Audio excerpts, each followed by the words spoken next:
Hi guys, my name is Victoria. Welcome back to my channel. It is almost Christmas. I am so excited. And luckily, Ramsey from Rajathon tagged me in a Christmassy tag. So, what better time to do this than the present? Get it? Presents, Christmas. Thank you, I'll be here all day. I particularly love this tag because it focuses on Christmas movies, which who doesn't love a good Christmas classic film? We love them. We have watched like 6 or 7 this month, at least, maybe more. Enough chitter chatter, let's get into it.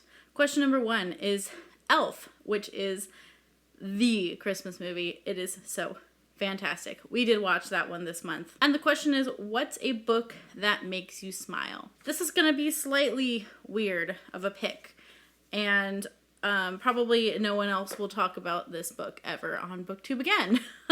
But this is Relient K's weird little book that they put together. If you are a fan of Relient K, you may have heard of this one.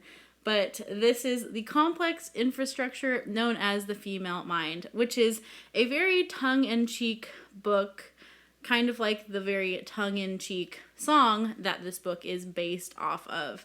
And this is more of a joke book than it is serious, but it actually goes through different types of girls and what you need to know to be able to date them or to be able to understand them. So it is totally not a serious book at all. And really only Relient K fans would care about this book whatsoever. But it was pretty fun when I read it. I haven't read it in many years, so I think I maybe read it a couple times. It's very short. You could probably read it in an afternoon, to be honest. For example, some of the types of girls that it talks about are the athlete, the diva, the homecoming queen, the drama queen, different things like that. And it's very funny. It's not taking itself seriously at all. So when I saw the question about a book that makes you smile, this one came to mind right away because it's just funny. Question number 2, The Muppet Christmas Carol, which is a fantastic adaptation of the Christmas Carol. If you haven't seen it, it's very fun. What's one of your favorite adaptations or retellings of a story? Since this is a Christmas Carol themed question, I'm also going to use an adaptation of the Christmas Carol for it, and that is actually the Scrooge Musical, or Scrooge the Musical, I think is what it's called officially.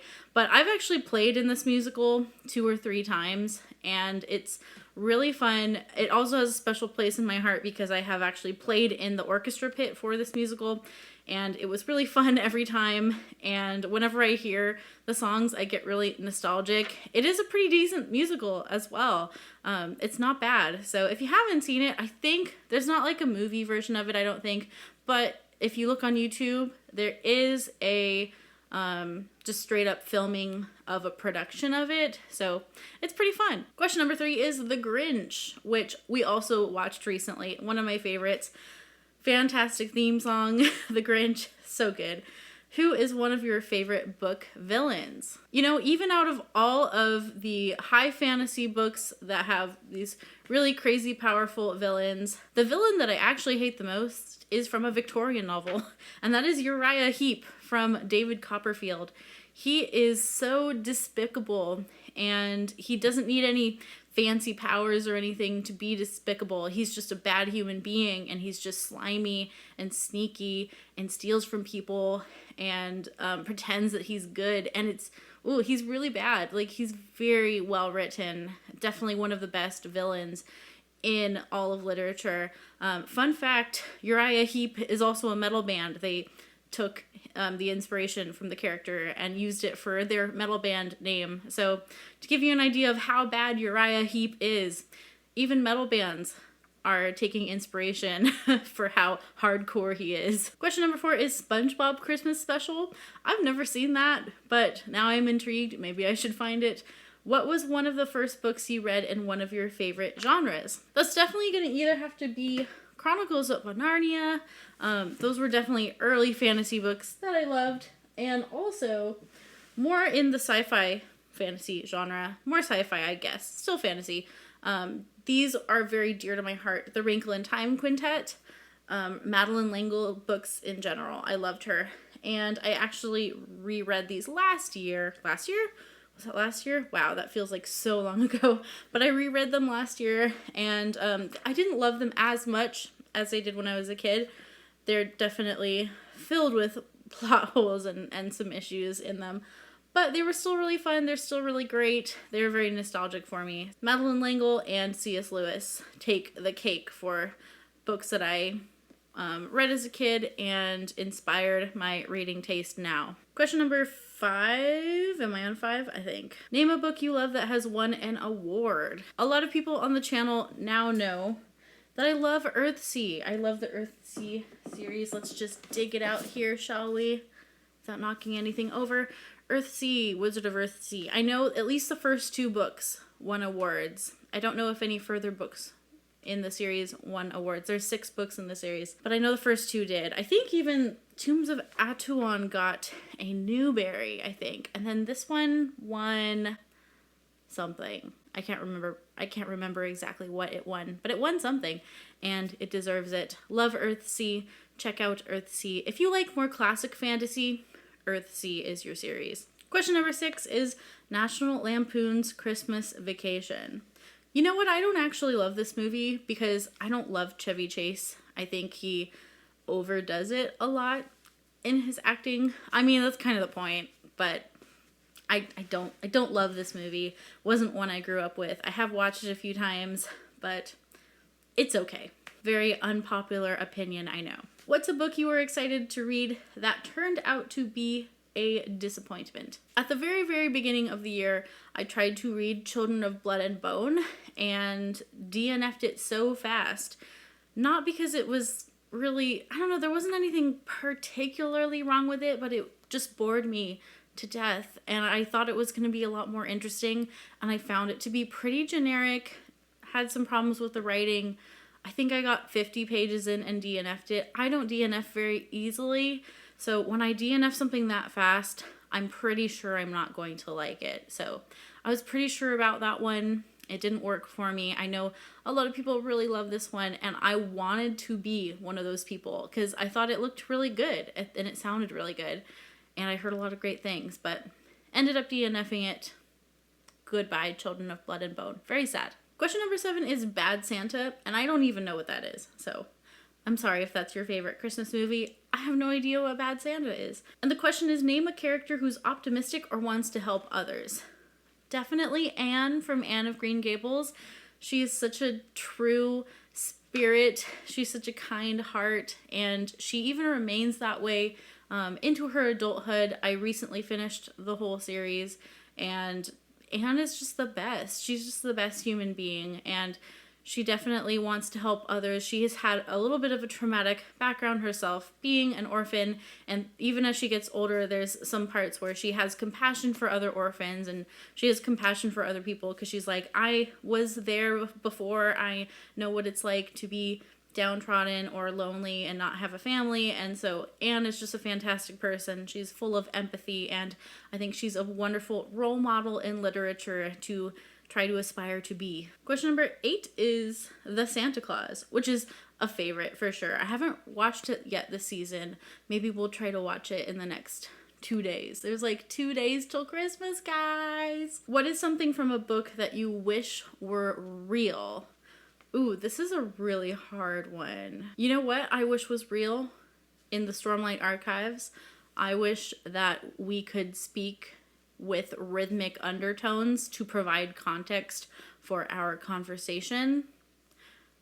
It's a little, I'm not going to talk about like who does that or how they do it or anything like that because it's like kind of a spoiler, but there's a certain people group that kind of speaks with like a rhythm, and the rhythm like means something in conversation. And so if you want to be snarky, you could like say it with a snarky rhythm, and I wish we had a snarky rhythm so that I could make sure people understand when I'm being snarky. I feel like sometimes I'm sarcastic and people don't read me properly, and then it's awkward.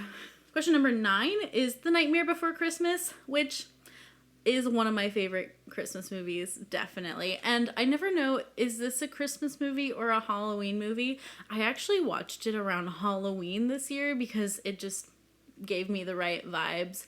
It's like a weird in-between bridge kind of movie, but I think it's brilliant, and I think the music is brilliant, and I especially love the music, but also the visuals and just the whole concept of the movie. I'm a big fan. What's a book that's perfect to read in the winter? I don't know. I'm not like a huge seasonal winter reader. Like, I kind of just read things when I feel like reading them. But I would say Harry Potter always gives me Christmas vibes, because Christmas usually happens in somewhere in the books, because it follows a school year. So there's usually some Christmas scenes in each Harry Potter story. So Harry Potter definitely makes me think of the winter. And actually, now that I think about it, a more recent read that I think is a perfect winter read is The Sword of Kaigan by M.L. Wong, because it takes place in a very cold, snowy, isolated environment. I think this actually works really well as a winter fantasy read. Question number 10, Rudolph the Red-Nosed Reindeer. I haven't seen that movie in a pretty long time. I enjoy those really old-timey, like, what are they, stop-motion animation? Is that what you call them? Help me. I think that's what you call it. I really enjoy those old ones. There's, like, a whole collection of them that happened in a certain era, like, is it like the 60s or 70s? And they're all really fun. So I need to rewatch Rudolph sometime. What's one of your favorite creatures from a book? Oh, this is easy. Guys, it's all about Doomslug. Doomslug. It's all about Doomslug. Who wouldn't want a slug animal companion who like chirps and tweets really cutely, and he's just like your little slimy buddy? I want a Doomslug in my life. There's also some bonus questions that don't particularly have to do with books. Well, I guess the second one does. But the first bonus question is, what's your favorite Christmas or holiday movie? I think one that is left out of these questions, which is highly underrated, is A Charlie Brown Christmas. It is so good, and it is so classic to me. I love the music. The album is fantastic. I do listen to the album from the movie every single year. It is on my little Christmas playlist that I listen to every single year. I cannot let a Christmas go by without watching Charlie Brown. I watch it every single season. And then the last bonus question is, do you have a favorite or just recommended book to read around the holidays? Not really. I wish I was a little bit better about reading seasonally. I tend to not think about seasons when I'm planning my TBRs. I usually just read whatever's in my path. But something that I used to do, which would be a fun tradition to do again, since we've been talking about Dickens, is I used to read the Christmas Carol or A Christmas Carol every single Christmas. I haven't done that in a little while. I think I did it for like 3 Christmases in a row, and then somewhere along the line just kind of forgot to, and then the tradition stopped. But I would kind of like to make that a tradition again. But not this year, because I really need to finish Rhythm of War. I don't have time to read anything else right now. But maybe I will get better about planning my Christmas TBRs a little better in the future. Maybe. I don't quite know who to tag, because this is a very seasonal themed tag, and I'm posting it a little bit late into the season. But if you want to do this tag, please do it. I would love to see some more Christmassy tags around in the next few days. I know Christmas is coming upon us though, so I'm not going to tag anybody just because there's not a lot more time to do this tag officially, but please do it if you want to, or save it for later, save it for next year. Let me know down in the comments, what is your favorite Christmas movie? I would love to know. And I'm always looking for festive Christmas movie recommendations to really get me in the spirit. I hope you have a wonderful rest of your day and a very Merry Christmas. And until next time, bye-bye.